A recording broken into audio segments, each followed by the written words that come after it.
Sevgilim senin için varım bu dünyada.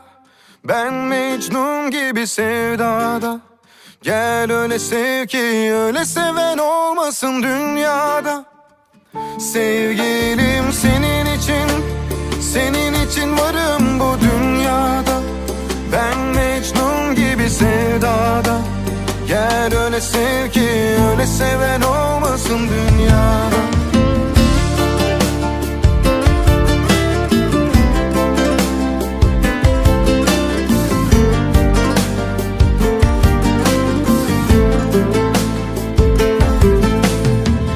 Nefes gibi sanki teslimim, girdin hayatıma sen. Rüzgar esti mi saklı resmini koydum kalbime ben.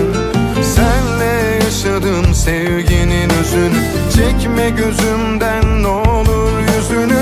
Bugünün üzülür çekerim üzünü, ruhuma süzülüp gel. Sevgilim senin için varım bu dünyada. Ben Mecnun gibi sevdada.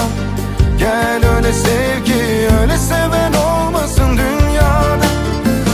Sevgilim senin için varım bu dünyada. Ben Mecnun gibi sevdada. Gel öyle sev ki öyle seven olmasın dünyada.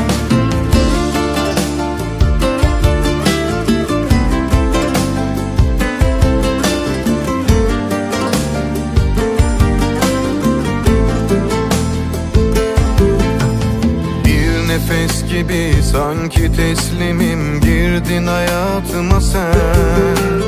Rüzgar esti mi saklı resmini koydum kalbime ben.